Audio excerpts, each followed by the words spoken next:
Hello and welcome back to Abhyuday classes UP. आज के इस वीडियो में हम श्वसन तंत्र का लेसन प्लान डिस्कस करने वाले हैं। जैसा कि अपने पिछले वीडियो में हमने पाचन तंत्र का लेसन प्लान पर चर्चा किया था कि हमें कैसे लेसन प्लान बनाना है पाचन तंत्र का, और कहा था कि नेक्स्ट वीडियो में श्वसन तंत्र टॉपिक का लेसन प्लान डिस्कस करेंगे। तो चलिए देखते हैं। आगे बढ़ने से पहले अगर आप चैनल पर नए होंगे और अभ्युदय क्लासेज यूपी को सब्सक्राइब नहीं किया होगा तो प्लीज़ एक बार से चैनल को सब्सक्राइब, और वीडियो पसंद आएगी आपको तो लाइक और शेयर भी ज़रूर कर दीजिएगा। चलिए देखते हैं। आज का हमारा पाठ्य योजना संख्या 13वें नंबर का है।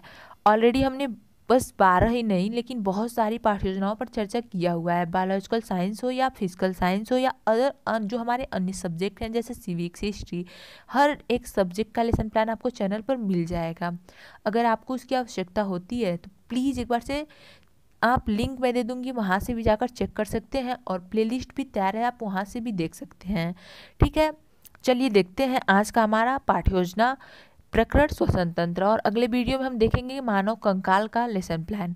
ठीक है, छात्र अध्यापिका का नाम लिखते हैं, विद्यालय का नाम लिखते हैं, दिनांक, कक्षा, विषय, कालांश, समयावधि, ये सारी चीज़ें हम बहुत बार डिस्कस करते हैं, हमें पता है। ये सारी चीज़ें लिखने के बाद हम क्या करते हैं, प्रकरण लिखते हैं अपना। आज का हमारा प्रकरण क्या है आपको पता है, ये श्वसन तंत्र है। सामान्य उद्देश्य लिखते हैं पूर्ववत, विशिष्ट उद्देश्य लिखते हैं, उसमें हम ज्ञानात्मक, बोधात्मक और क्रियात्मक तीनों उद्देश्य लिखते हैं। सबसे पहले तो ज्ञानात्मक लिखते हैं। ज्ञानात्मक उद्देश्य में लिखते हैं छात्र श्वसन तंत्र के बारे में ज्ञान प्राप्त कर सकेंगे, या आप यहाँ पे जान सकेंगे भी लिख सकते हैं। ओके, फिर बोधात्मक उद्देश्य लिखते हैं। इसमें लिखेंगे छात्र श्वसन तंत्र को बता सकेंगे।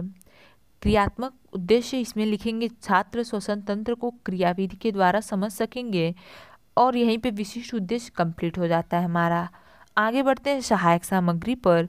सहायक सामग्री में लिखते हैं चित्र बना चार्ट पेपर, या चार्ट पेपर पर बना हुआ चित्र भी लिख सकते हैं हम।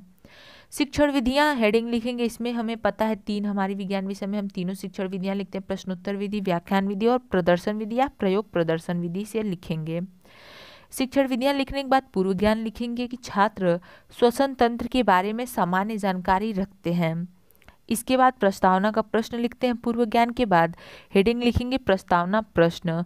इसमें क्रम संख्या छात्र अध्यापिका है तो छात्र अध्यापिका कथन, छात्र अध्यापक है तो छात्र अध्यापक कथन लिखेंगे। उसके बाद छात्र छात्रा कथन। आगे बढ़ेंगे, पहला प्रश्न लिखेंगे। क्वेश्चन लिखेंगे पहला, हमारे पर्यावरण में कौन कौन सी चीजें पाई जाती हैं। छात्र छात्रा कथन में लिखेंगे पेड़ पौधे, जीव जंतु। फिर दूसरा प्रश्न लिखेंगे पेड़ पौधों से हमें क्या प्राप्त होता है। छात्र बताएंगे ऑक्सीजन, भोजन, लकड़ी आदि। ये आप छात्र छात्रा कथन में लिख देंगे। इसके बाद क्वेश्चन करेंगे ऑक्सीजन का प्रयोग हम किस प्रक्रिया में करते हैं। छात्र बताएंगे कि श्वसन की या सांस लेने की प्रक्रिया में। ये छात्र छात्रा कथन में लिख देंगे। फिर आते हैं हम समस्यात्मक प्रश्न पर। अपने समस्यात्मक प्रश्न में लिखेंगे श्वसन तंत्र के बारे में आप क्या जानते हैं। ये हो जाएगा समस्यात्मक प्रश्न। आगे बढ़ेंगे, उद्देश्य कथन लिखते हैं हम हेडिंग। उद्देश्य कथन में लिखेंगे बच्चों, आज हम लोग विज्ञान विषय के अंतर्गत श्वसन तंत्र के बारे में विस्तृत अध्ययन करेंगे। ये हो जाता है हमारा उद्देश्य कथन। इसके बाद प्रस्तुतिकरण लिखेंगे। प्रस्तुतिकरण में लिखते हैं पहले तो हम शिक्षण बिंदु, छात्र अध्यापिका या छात्र अध्यापक कथन, छात्र छात्रा कथन और एक श्यामपट्ट कार्य का भी बॉक्स बना लेते हैं। इसमें अब सबसे पहला हम शिक्षण बिंदु लिखते हैं। पहला शिक्षण बिंदु है आज का हमारा श्वसन तंत्र। श्वसन तंत्र लिखेंगे। इसमें विकासात्मक प्रश्न अब लिखेंगे, पूछेंगे विकासात्मक प्रश्न। पहला हम सांस लेने की प्रक्रिया को क्या कहते हैं। छात्र छात्रा कथन में लिखेंगे श्वसन क्रिया या प्रक्रिया भी लिख सकते हैं। फिर समस्यात्मक प्रश्न इसमें करेंगे कि श्वसन क्रिया किसे कहते हैं और श्वसन क्रिया कहाँ होती है। ये हो जाएगा समस्यात्मक। अब आगे बढ़ेंगे स्पष्टीकरण पर। स्पष्टीकरण में लिखेंगे किसी भी जीवधारी, पादप जंतु तथा मानव द्वारा वायु से O2 प्राप्त करना तथा CO2 को वायु में मुक्त करना श्वसन क्रिया कहलाती है। श्वसन क्रिया के अंतर्गत रुधिर एवं वायु के बीच O2 तथा CO2 गैसों का आदान प्रदान होता है, अतः श्वसन द्वारा ली गई O2 रक्त के माध्यम से प्रत्येक जीवित कोशिका में पहुंचकर उसमें उपस्थित भोज्य पदार्थों को विघटित करती है। इसके परिणाम स्वरूप ऊर्जा को बनने के साथ साथ CO2 बनती है, जो निःश्वसन द्वारा शरीर के बाहर निकलती है। यह संपूर्ण प्रक्रिया ही श्वसन है। अंतःश्वसन एवं उच्छ्वसन की क्रिया संयुक्त रूप से श्वासोच्छ्वास यानी कि ब्रीदिंग कहलाती है।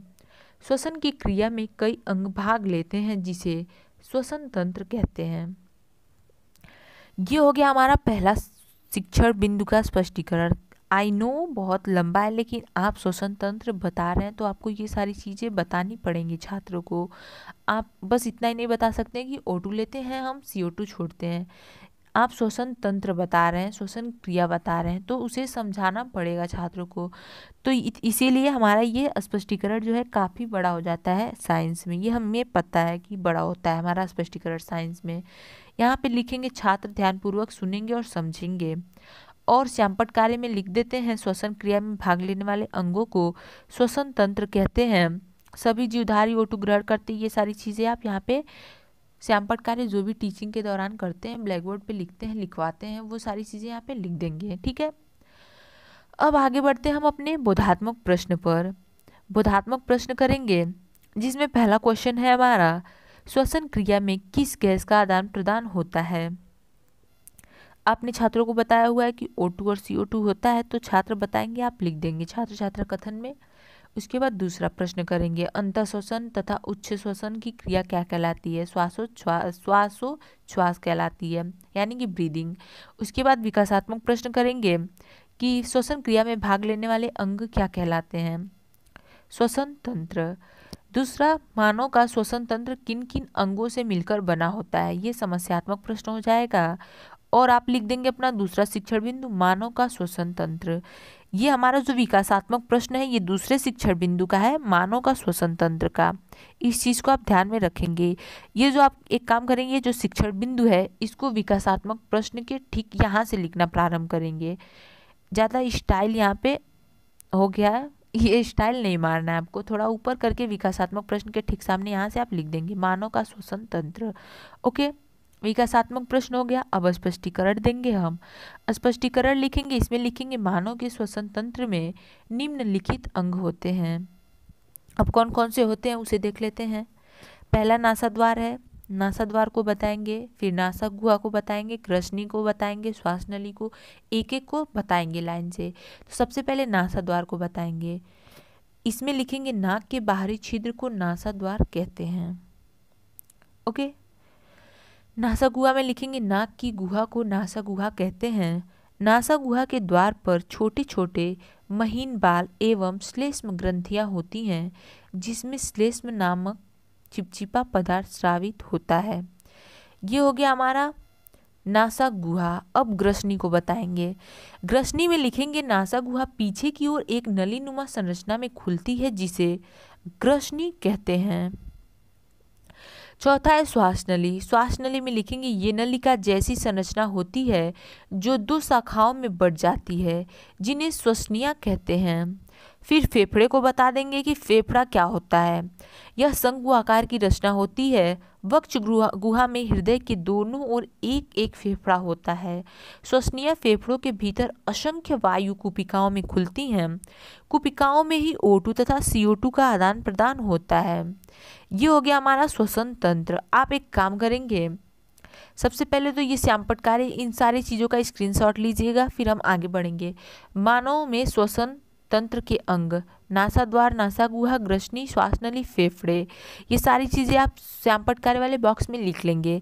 एक चीज़ और करेंगे, आप जब टीचिंग कर रहे हैं, ये लेसन प्लान आप पढ़ा रहे हैं छात्रों को, तो या यहाँ पे आप श्यामपट्ट कार्य में ये लिखना चाहें तो कोई दिक्कत नहीं है, आप लिख सकते हैं, बेझिझक लिखिए, अच्छी बात है लिखिए। लेकिन आप अगर यहाँ पे डायग्राम फिगर वगैरह बनाते हैं और वो बना के बच्चों को समझाते हैं तो वो ज़्यादा बेहतर होगा। ठीक है, तो आप कोशिश करिएगा कि फिगर के माध्यम से छात्रों को एक्सप्लेन करिए, उनको समझाइए वो सारी चीज़ें, ये सारी चीज़ें। उसके बाद ठीक है, अब इसके बाद हम आगे बढ़ते हैं अपने बोधात्मक प्रश्न पर। बोधात्मक प्रश्न में पहला क्वेश्चन है हमारा, O2 और CO2 गैसों का आदान प्रदान कहाँ होता है। कुपिकाओं में। छात्र छात्रा कथन में लिख देंगे। फिर दूसरा प्रश्न करेंगे, श्वसन तंत्रों के नाम बताइए। छात्र बताएंगे नासाद्वार, नासा गुहा, ग्रसनी, श्वास नली, फेफड़े। ये सारी चीज़ें आप लिख देंगे। अब इसके बाद हम अपने तीसरे शिक्षण बिंदु की ओर बढ़ते हैं। तीसरा शिक्षण बिंदु है हमारा श्वसन प्रक्रिया। ठीक है, श्वसन प्रक्रिया लिखेंगे, इसमें क्वेश्चन करेंगे मानव में श्वसन प्रक्रिया को बताइए। छात्र हो जाएंगे मौन या समस्यात्मक लिख देंगे। इसके बाद स्पष्टीकरण देंगे। स्पष्टीकरण में क्या लिखेंगे? स्पष्टीकरण में लिखेंगे अंतः श्वसन में ली गई O2 युक्त वायु नासा द्वार से नासिका गुहा में प्रवेश करती है। नासा गुहा से होते हुए वायु ग्रसनी में पहुंचती है। ग्रसनी से होते हुए श्वास नली की दोनों शाखाओं द्वारा दाएं और बाएं फेफड़ों में जाती है। हाँ, एक चीज़ और, प्लीज़ अगर अभी तक आपने चैनल को सब्सक्राइब नहीं किया तो प्लीज़ एक बार से अभ्युदय क्लासेज यूपी को सब्सक्राइब, और आपको वीडियो थोड़ी बहुत भी हेल्प कर रही हो या की हो तो प्लीज़ एक बार से लाइक और शेयर भी कर दीजिएगा अगर आपको वीडियो हेल्पफुल लगे आपके लिए तो। और अगर आपको आपके दोस्तों को किसी को भी इसकी आवश्यकता हो तो प्लीज़ एक बार से उनके साथ भी शेयर कर दीजिएगा।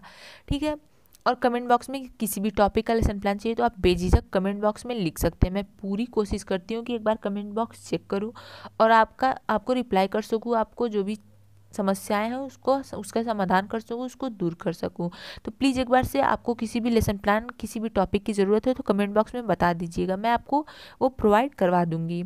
ठीक है, अब चलिए आगे बढ़ते हैं। इसमें देखते हैं ग्रसनी से होते हुए श्वास नली की दोनों शाखाओं द्वारा दाएं और बाएं फेफड़ों में जाती है। अतः श्वसन में ली गई O2 कोशिकाओं में उपस्थित ग्लूकोज को CO2 और जल में विखंडित कर देती है। इस क्रिया में ऊर्जा मुक्त होती है जिसका उपयोग जैविक क्रियाओं पाचन श्वसन उत्सर्जन में होता है। आपको पाचन तंत्र श्वसन तंत्र का ये वीडियो है ही, उत्सर्जन तंत्र, ये हर एक टॉपिक पे लेसन प्लान आपको चैनल पर मिल जाएगा। यह पूरी प्रक्रिया कोशिका में होती है। कोशिका टॉपिक का भी लेसन प्लान आपको चैनल पर मिल जाएगा। जितनी भी इसमें चीज़ें आएंगी हर टॉपिक का लेसन प्लान आपको, जो भी बायोलॉजिकल फिजिकल साइंस का टॉपिक है हर टॉपिक का लेसन प्लान आपको मिल जाएगा। प्लीज़ एक बार से प्लेलिस्ट चेक कर लीजिएगा। ठीक है, अतः इसे कोशिकीय श्वसन भी कहते हैं। ये हो गया हमारा तीसरा शिक्षण बिंदु। इसमें आप ये भी लिख लीजिएगा। उसके बाद बोधात्मक प्रश्न करेंगे। उसके पहले हम क्या करते हैं, अपना श्यामपट्ट कार्य, हमारा श्यामपट्ट कार्य करना बिल्कुल भी नहीं भूलेंगे हम, क्योंकि ये जरूरी है। श्वसन प्रक्रिया लिखेंगे नासा द्वार, नासा गुहा, ग्रसनी, श्वास नली, फेफड़े, और सबसे मस्ट है हमारा फिगर बनाना। आप डायग्राम भी बनाएंगे और बच्चों को उसके माध्यम से समझाएंगे तो ज़्यादा इजी रहेगा। आपको भी समझाना, आप भी अच्छे से समझा लेंगे और बच्चों को अच्छे से समझ में भी आता है वो सारी चीज़ें। ठीक है, बोधात्मक प्रश्न में पहला प्रश्न करेंगे, श्वसन प्रक्रिया के अंतर्गत श्वास नली के बाद वायु किस अंग में जाती है? आपने छात्रों को बताया हुआ है कि फेफड़ों में जाती है। छात्र अवश्य ही बताएंगे, आप फेफड़ों में छात्र छात्रा कथन में लिख देंगे। अगला है क्वेश्चन, ग्रसनी से होते हुए O2 युक्त वायु कहाँ जाती है? श्वास नली में। इसके बाद हम बढ़ते हैं पुनरावृत्ति के प्रश्न पर। अपने पुनरावृत्ति के प्रश्न की ओर आगे बढ़ने से पहले आपको बता दें कि अगले वीडियो में जो हमारा टॉपिक होगा वो क्या होगा, मानव कंकाल। पहले ही वीडियो की स्टार्टिंग में शुरुआत में ही हमने ये बताया हुआ है, मानव कंकाल का अगला लेसन प्लान हमारा होगा। ठीक है, तो चैनल से प्लीज़ जुड़े रहें। पुनरावृत्ति के प्रश्न में पहला क्वेश्चन है, श्वसन क्या है? दूसरा, श्वसन तंत्र के अंगों के नाम बताइए। तीसरा, श्वसन प्रक्रिया को समझाइए। ये हो गया हमारा पुनरावृत्ति के प्रश्न। अब हम गृह कार्य देंगे और पाठ्य योजना समाप्त करेंगे। गृह कार्य में लिखेंगे, सभी छात्र घर से श्वसन तंत्र के बारे में विस्तार से लिखकर लाएंगे। यहीं पर होता है हमारा पाठ्य योजना समाप्त। सो गाइस, आज के वीडियो में बस इतना ही। मिलते हैं अपने अगले वीडियो में, तब तक के लिए चैनल से जुड़े रहें। जाते वक्त अभ्युदय क्लासेज यूपी को सब्सक्राइब करना नहीं भूलेंगे। प्लीज़ एक बार से चैनल को सब्सक्राइब, वीडियो पसंद आई हो तो लाइक और शेयर भी ज़रूर कर दीजिएगा। ठीक है, थैंक यू।